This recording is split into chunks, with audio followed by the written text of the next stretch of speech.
Hey. So I wanted to read you a chapter from a book I'm reading, which is called High Performance Habits. And I want to elaborate on some of the takes that this author has. Is there a high performance state of mind? People often ask me whether there is a specific state that will enable them to succeed over the long term. Well, by definition, emotional and mental states don't endure. They're fleeting, moods stick around longer, and habits hold the longest, which is why we focus there.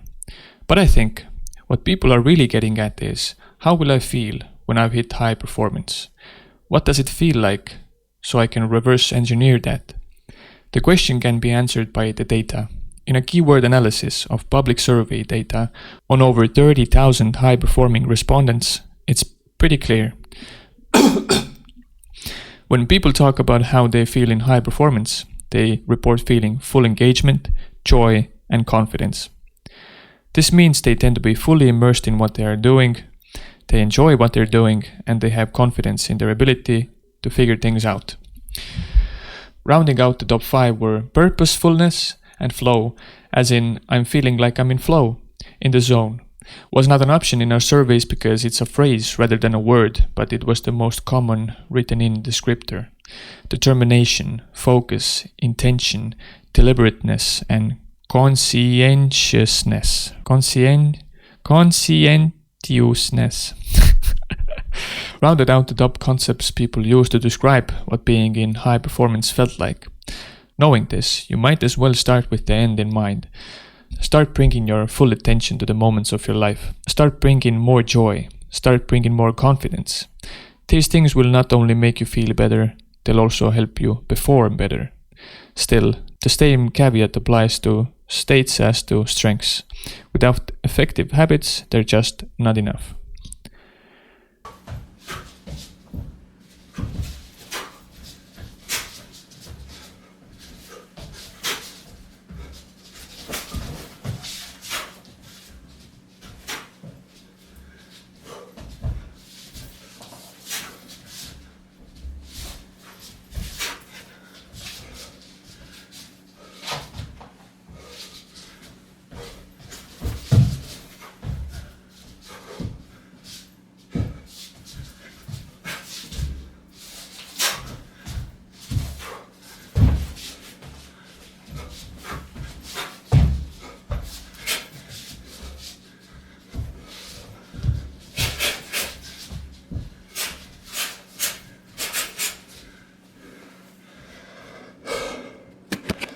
And if I am not dead, then this is a way better pulse. So right now you saw me shadowbox and me read a chapter from this book, High Performance Habits. And I want to discuss this book, and people who have already read it can chime in, who haven't can listen and think for themselves if they want to read this book. And maybe they will get some new thoughts when going into it, and other people who have read it will get some new perspectives. I would also like some new perspective from you guys, if anybody is watching. But I wanted to discuss this little chapter from the perspective that I want you to keep in mind. High performance habits and high performance does not matter in life if you do not have good intentions in mind. I don't care for you to do anything if you don't do it for good. Okay. So when keeping that in mind, you will understand maybe my takes a bit more. So the part where the question was asked, is there a high performance state of mind? Before going into the chapter, I tried to gather my own thoughts on the matter. I came up with some words, and I would suggest any other person who is going to read any book and has questions like that, maybe answer that for yourself beforehand. That's like I think, smart thing to do. That way you won't be swayed by the author's opinions and you won't be molded by them. They will just maybe help guide you along and keep you intact in the same time. So let's try to get to the point. My answers to the question, is there a state of mind for a high performance? Whatever. Yes, my answer was yes. And I did a video like this before, and yesterday it was very here and there. I talked for 1 hour and a half, and I will try to condense it down. That's why I'm so straightforward and speaking with conviction here. I answered that, yes, and these things have to be present. It's not a feeling per se, but these have to be present. Self-awareness. You would have to feel like there's like a suit of armor around your body. A mental suit of armor. Not like you picturing a metal suit, but your mind is the suit. You get me? That's kind of what self-awareness is when combined with these things. Self-acceptance.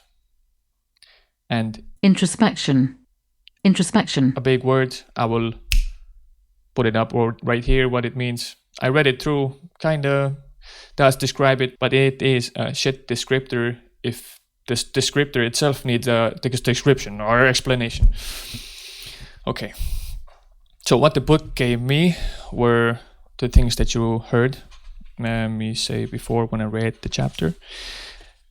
But from that I gathered new thoughts on the topic, because on the spot you probably cannot come up with the perfect answers. Even if you know them by heart, you won't know them by word, etc. You don't have the time. Maybe if you were to go through it for a day or two, come back to it in 3 days, you would get the perfect answer. But I read the book and it was easier that way. That's why books are good. So I updated my little sheet here. I would agree with flow, for sure. Confidence, 100%. Courage, that is what I added, and what I've understood that is very huge part of life if you want to chase anything. I don't think that was even in here, but courage is something that you need. That's a really separate thing. And purposefulness, very important again. But now that I'm thinking about it, I also want to add in a modern word that I use myself a lot and I have made a video about. And it describes the high performance state of mind, I think, perfectly. Which is also a phrase like flow, but I would say locked in. Get locked in. If you say to somebody, yo, get locked in, that means focus on the present moment, on the task at hand, be confident, do your fucking job, get it done. You know, younger people will understand what that means. Locked in means you're giving it your all. Or as I like to call back the first movie, the Deadpool series. Bad guys to kill. Maximum effort. That would work. That's gonna get him locked in and make him feel the high performance state of mind, probably. So there's many ways to feel it and many feelings to have in the high performance state of mind. Everything is right. Everything can be felt at once. Some things can be felt together. Only one of those in you can make you feel like a high performance state of mind or whatever. It's hard for me to ramble on about the same topic in a circular motion that I do a lot. It's because I have not practiced this. I am not a very good speaker. I have never been. That is one aspect I admire Andrew Tate for. For all his flaws he has, I would wish to be a speaker like him, and that is something I will practice. And I have now seen what it takes to get to that level. And it has a lot to do with these things I've written down. And the main thing, courage, is what I'm lacking quite heavily, which I will have to grow. That's part of masculinity. That's a whole other tangent here that I'm not going to go on. But coming back to what the author has said here, this part right here, where is it? I'll just read this, the first part, okay. People often ask me whether there is a specific state that will enable them to succeed over the long term. Well, by definition, emotional and mental states don't endure. They're fleeting. Moods stick around longer and habits hold the longest, which is why we focus there.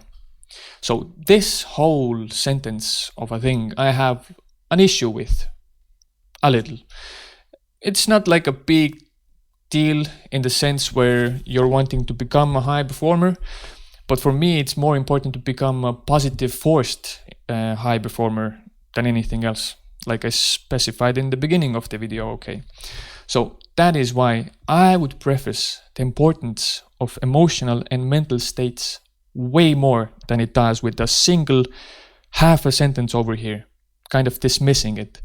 Because my own book that I'm writing goes very much deeper into emotions and the importance of emotions. To me, that is my main cause in life, because I see emotions as being the pillar of everything.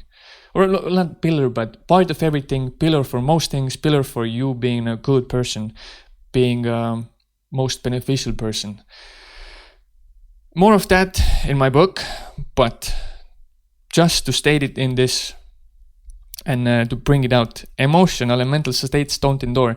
That is to me a blanket statement that is true, but is very dismissive in the sense that emotional intelligence, emotional control can be trained, and it will help you a lot in this high performance state. If you wanna get to that, you wanna achieve that, you would need that even if not for the good reasons, even for bad reasons, you would want to still be emotionally in control and lead your life and not be led by this unmanaged thing that's in the back of your head that's controlling you, essentially. That can derail you at any moment. So emotional control is very important. This book does not say it, and I would maybe put like a little 3 sentences here just to specify the importance of it. Then he says, they are fleeting. Okay, yes, okay, they're fleeting. But you can get it back, you can get it on the wraps, you can control it. And then it says moods stick around longer. Moods, correct me if I'm wrong, my English, it's not perfect, but I thought moods is something that lasts about 30 minutes, maybe a day or 2, if you're really pissed off at your boyfriend or girlfriend. Emotions, and on the other hand, okay, every day you wake up with new emotional baggage in mind.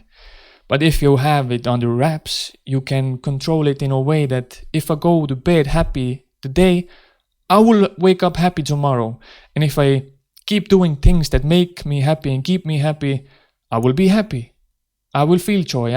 And that period usually lasts months, years even, it could, without like having external factors like chiming in. Anything can happen, like things are inevitable, and that's beside the point kind of, but you can keep your emotions way longer than moods, I think. This is just weird for me. And habits hold the longest, which is a good message. Like the whole book, I'm not saying I disagree with it, I pretty much agree with everything it says, but I emphasize importance in different places probably.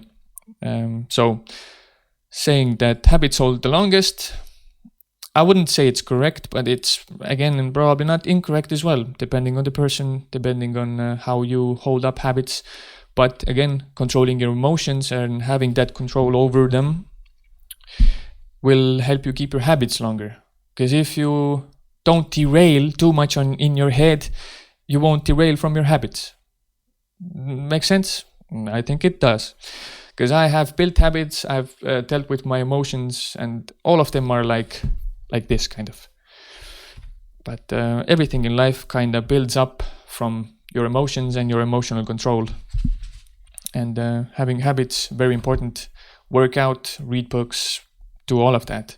All of that everybody tells you that's good and necessary. It is. Reading this book might give you like the essentials that are needed to become a high performer, like the A's and B's and C's. Well, here it says it like the 6 pillars or something, 6 things that you have to focus on. That's kind of good if you need that practical advice. Sure, even I would need that if I were to do it by like step by step, but I don't see it as being necessary, because that's very robotic and unnatural thing to do it in that way. I feel it's more important to fix yourself and work on yourself, and from there jump into doing things. Doesn't really matter. You know what you want to achieve, but the fact that you start doing something, that's like the main thing. But yeah, probably reading the thing that you need to seek clarity, generate energy, raise necessity, increase productivity, develop influence, demonstrate courage. Okay, courage was mentioned here. That's really good. I think maybe this book even rose the idea in my mind that courage is very important.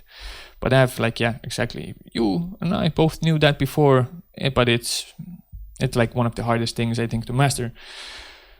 But seeing these things, kinda, gives some ladder. But again, who didn't know this? Who didn't know that you need energy to keep living? Who didn't know that you need to see clarity? Does it feel good to swim in a jumbling mess in your head? Don't think so. Put a clear message on your vision board. Raise necessity. Of course, sell your apartment, give away the money, become homeless, and then you will struggle and you will reach your endpoint that you want to reach. Increase productivity. I thought, I'm not even gonna make a joke here. I don't know. Develop influence. That's an interesting point that they point out, which I have been kind of doing on my own, and I've felt the necessity of it, and it's kind of not reassuring. It's not something that needs reassurance, but it's weird that they also bring it out here. But yeah, again, it's very logical. Of course, you would need influence to go far in life. But yeah, not saying anything bad about book. Again, if you need to look at these 6 points and go point by point, go right ahead. Many different strokes for many different folks how they would achieve anything, but personally, I would just suggest maybe take into account the things that I said, that how that thing feels. Maybe don't. Maybe I'm just stupid in that. But don't forget the importance of emotions and don't miss them. That's my whole message, I guess.